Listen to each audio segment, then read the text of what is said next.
Hello, everybody. This is Living Well in Montana.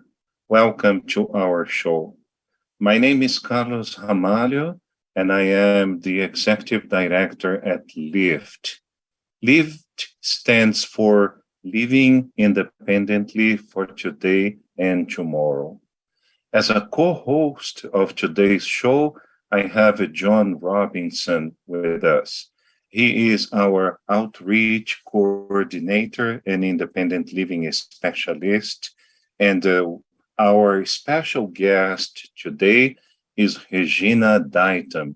Regina, welcome to Living Well in Montana. Thank We, you. we are very happy you accepted our invitation.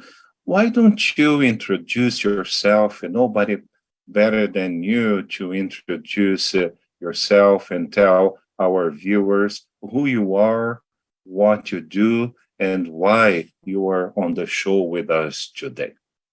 Okay, so as Carlos said, my name is Regina Dyton. I'm a 69-year-old African American woman with so many identities. I treasure all of them and insist on taking my whole self wherever I go. That in and of itself makes me an activist, and some would call it a troublemaker. But that's just really on insisting on not erasing any part of myself. I I guess professionally, I run a human services consulting business. I'm an activist. I'm a creative writer, and I love my life. Um, yeah, I do a whole lot of things. I'm here. I met Carlos and John because of my role as equity consultant with the Partnership for Inclusive Disaster Strategies, which does planning and implementation of assistance before, during, and after disasters for people with disabilities.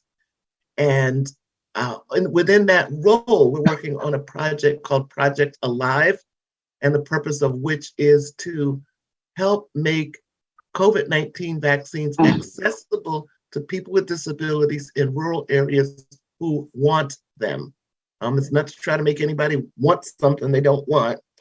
One, that's pointless.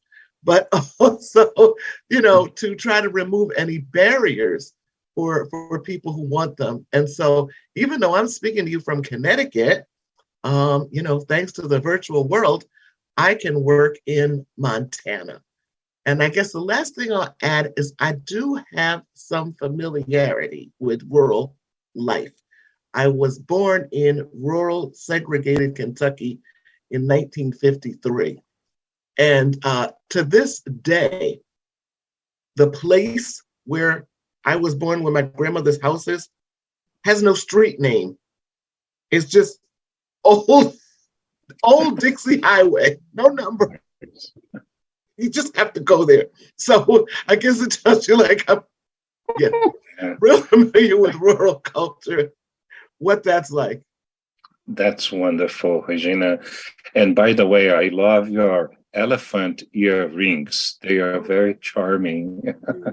I love earrings. And one of my granddaughter's friends gave me these. Uh-huh. I especially treasure the ones that are presents or the ones that I get at arts and craft fairs. Uh-huh. So, the title of our show today is Diversity, Inclusion, Equity, and Accessibility. And the reason we picked up this title is because of how much you love to talk about people's identity. And I would like you to invite you to elaborate a, a little on these ideas. Oh, yeah. I embrace that personally. And I also am an adjunct professor. And so I teach it to social work students and to anybody else who will listen to me. For myself, I live within the identities of being an African American woman, of being a queer woman, of being a spiritual woman, of being a disabled woman. Um, And I'm sure there's, those are the ones, I guess, the identities we think of that are official. We talk about race, gender, sexual orientation, things like that. But also for me are the identities in terms of the things I do and the things I love. So my identity as a writer, my identity as an activist, my identity as a mother, a grandmother, a cook, are all very important to me. And my experience has shown that so many places, the dominant culture wants to take one away. So it's interesting to me as a disabled woman whose disability has become more apparent as I age and just some things increase, that, so for most of my life, I was that Black girl, that colored girl, that Black girl, whatever, that was what people saw, and that's what they saw. With one exception in one environment that I just loved. I did about 5 years of intensive work with the Southeast Asian community in Hartford. And it was mostly relatively new immigrants and some people who come as refugees. And that was the only place in my life where I was known as that American girl. And that still stands out for me because nobody ever called me an American. And that certainly is part of my identity, but that's the only place where I wasn't that Black girl, but that American girl. And as I get older, though I think I'm still fine, but anyway, as I get older and my gait has changed, the way I walk changes, and depending on the day and depending on whether I'm using a cane or a walker with wheels, or what I'm using to get around, or whether I'm riding a grocery store cart or not. When I'm doing that, the first thing I see is a disabled woman. And then the other identities come back. And what I'm trying to, what I want, or how I feel, is like I live and embrace all of these proudly at the same time. And I think that's important for all of us to do, because if we succumb to letting people separate the parts of us,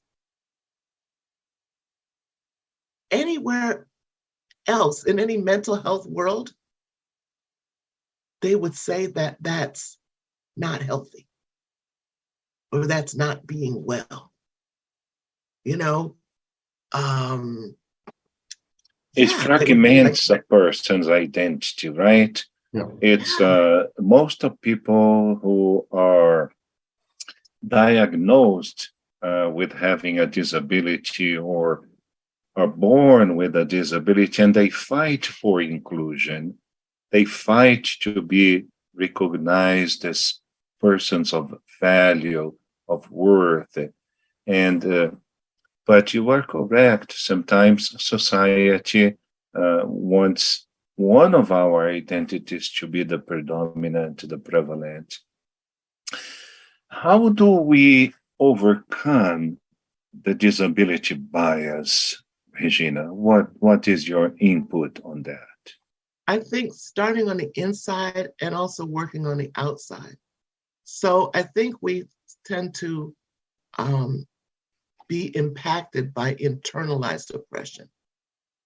When we believe the negative stereotypes about ourselves, then we don't see ourselves as powerful, as talented, as independent. Then we start to internalize those things. I have a friend who recently had to have she was already living with mobility disabilities and multiple disabilities, but she recently had to have surgery to have her foot and part of her calf amputated. So now everything becomes much more apparent to the world. And I just love this woman. She her first language is Spanish. So there's a saying in Spanish when something is like, oh, pitiable when I bendito, right? And so she has, so she just started getting a prosthesis. So most of this time now she's, obviously got much of her leg cut off and is using a wheelchair. And she made a little thing. I'm like, you have to put this on TikTok or something, even though I don't do social media. And she says, when I run into somebody now in the streets and they see me, don't feel sorry for me. I'm fine. I'm not the first. I'm not the last. I feel better with this poison thing that was poisoning the rest of my body off. And she's like, keep your I bendito. You hear me? Just keep your I bendito. I don't want it. So Regina, you first, I love the way you put yourself out there. I think that's totally amazing. I wish everybody had the ability to put themselves out there no matter what you do. Unfortunately, though, you're right. A lot of people only sees you for the one thing instead of everything, which is unfortunate. But you mentioned something that kind of shocked me a little bit. So you don't do a social media line. You really don't do anything on social media. You would have such a following if you did. You think Why? so?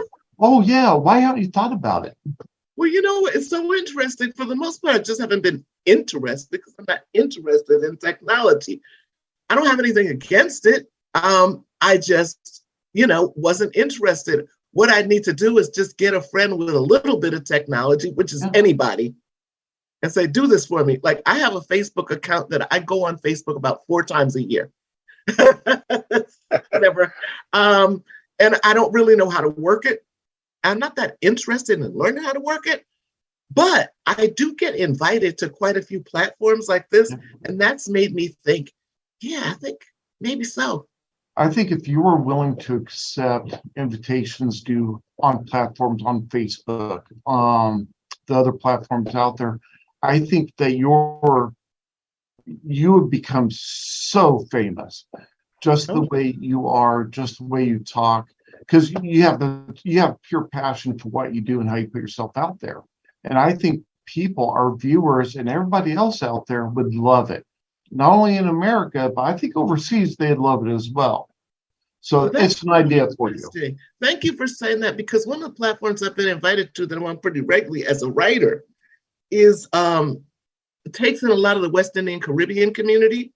Mm-hmm. The home base is in Connecticut. They've got people from Canada, England, Africa, and Jamaica on all of the time. And they've invited me enough that I've become a regular. And so part of it, that's the way we grow in our own health, is to allow ourselves to see the great things that other people see in us. I wouldn't have woken up thinking, oh, I've got something that people are interested in on social media. And that's the other thing we have to do for each other, really tell each other what we see when we look at one another. See, I don't do Facebook myself, just like you, 4 times a year, maybe. Unfortunately, I have family who wants me to be on there more regularly so they can talk to me, so I chat with them. But to me, I think people put too much information out there, personal information, and it can be used for bad things. But there's a lot of people use it for viewing information, what you're putting out. I encourage you to take a look at it. Oh, wow. That's a wonderful idea. And maybe we can intensify our partnership and conceive some type of activity together. You'll have a great message to give to the public. And, I think LIFTT is in harmony with the way you portray yourself, the message that you preach. We repeatedly tell our consumers that there is absolutely nothing wrong with being disabled. And I am an evidence of that. As you know, I am deaf. I use captions to communicate with people, and I read lips. And most of the time I have to ask people, please, can you repeat yourself? I beg your pardon.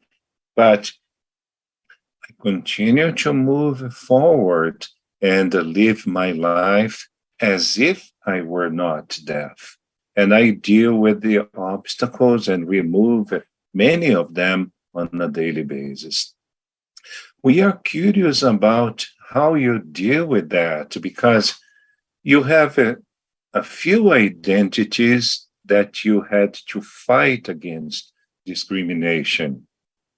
You are a woman, African American, as you said, and disabled. What is the intersection of all those identities? How did you succeed in removing barrier after barrier after barrier? I think some of it is the personality I was born with. Some of it is definitely my maternal grandmother, who we called Mama Lula in Kentucky, who, as a woman, was strong and compassionate and always made me feel so capable.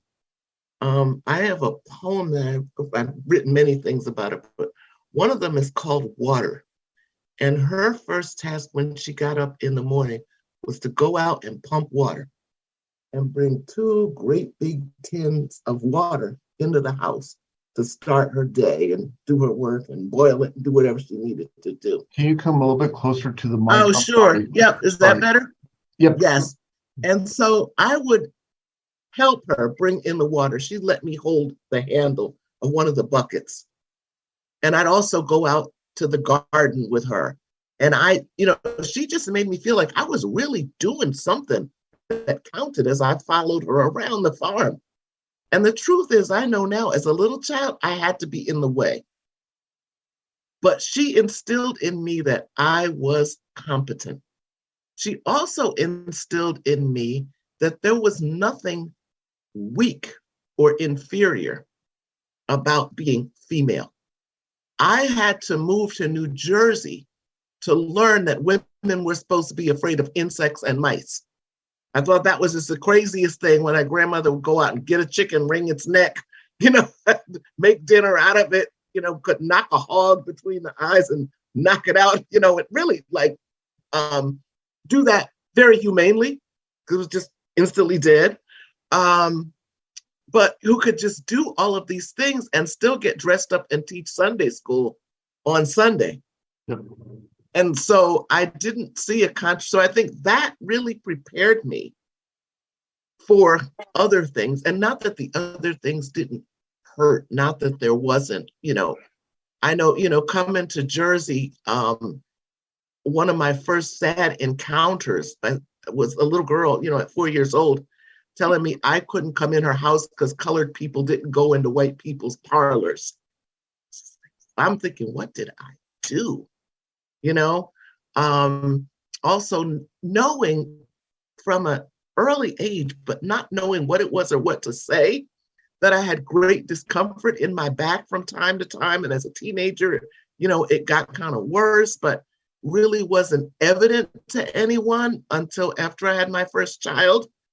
One of the things that I noted, though, was that in my neighborhood, in my community, there were a lot of people with apparent disabilities, but they didn't go outside of the neighborhood.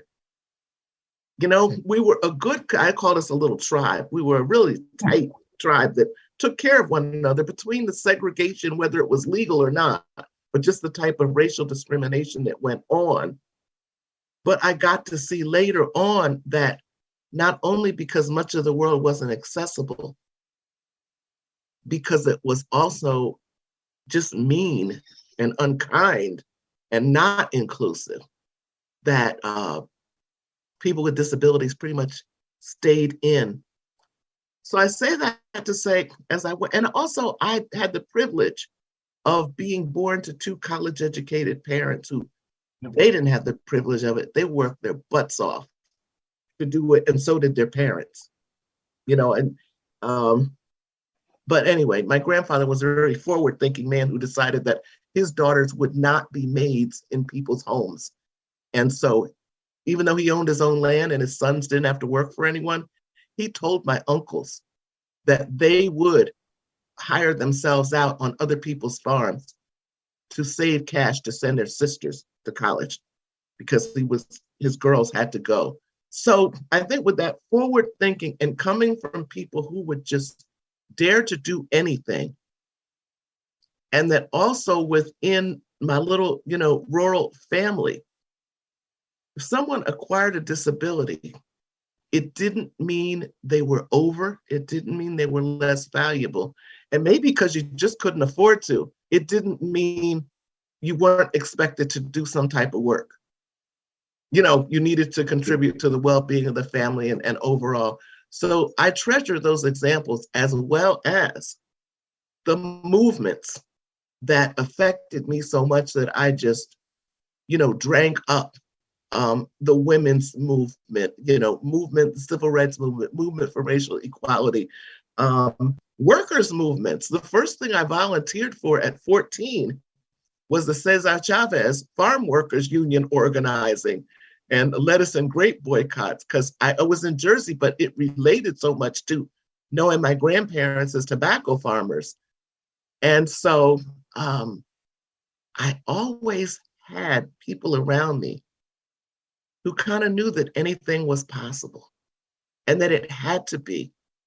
And I mean, I know we're coming up on the close, but what I wish that fully able-bodied people would learn from us is that we have lives not only worth living, but worth admiring. Yeah. That's how I love where Regina says, keep your eye bendito. But in addition to that, like, there's something here to want, something to learn from, to relate to. One thing I was going to ask you, and I know we're coming up on closing, there's a couple questions Carlos wanted me to ask, but this is another thing eating at me here. So let's say if there was a young Regina out there viewing this right now, a young Carlos, a young John,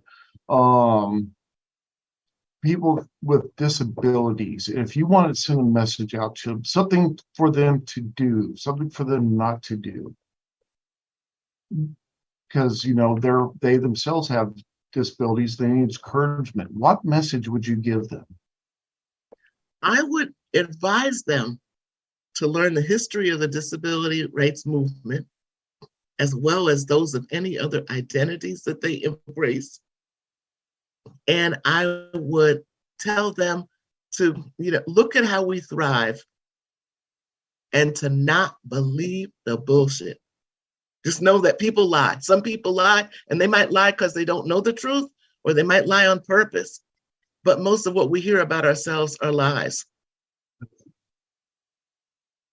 That's a wonderful message, Regina. And I am so happy we had this opportunity for you to share with us, with our viewers, LIFTT's consumers, what the sources of your life, your optimism, your positive attitude towards life are: family, faith, education, and positive thinking, and this hunger for knowledge, for learning, and for sharing what you learn with others. That those forces shaped your life and made you the person you are today.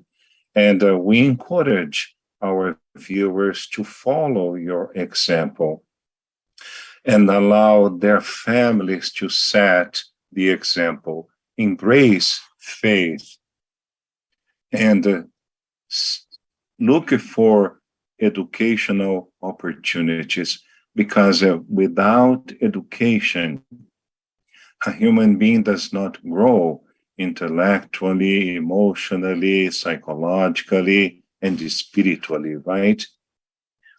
And we, disabled people, we have a duty to exceed and let our light shine out there. And as you said, become an inspiration to the fully abled people. Thank you so much, Regina, for sharing with us who you are and how you became this wonderful person that we love to share ideas and feelings with. And we hope that we will be able to do this again, find another subject to talk about, and meet here virtually at Community 7 Television. And this way, and this way you can become a citizen of Montana and touch the life of our consumers. You have 2 more minutes to say goodbye to our viewers and whatever is in your heart. I think I'd like to end by reminding people to find something to laugh about every day. And I think that in addition to that being good for you, those who oppose us for whatever reason just get so frustrated. What have they still got to laugh about? What are people laughing about? I did everything I could to ruin them, and they're still laughing. So, yeah, keep That's on a laughing. good message. That's a good message, and laughing is a good medication. Thank you again. Thank you, John, for co-hosting this wonderful show with us. And thank you, Community 7 Television, for being this instrument of communication. Thank you, all viewers, and we would like to hear from you. Please take a minute of your time to give us a call, send us an email, and visit our website, www.lift.org. There is a contact page there, and you can give us feedbacks and ideas for our future shows. We will see you again next week. Have a great day. Bye-bye. Bye-bye.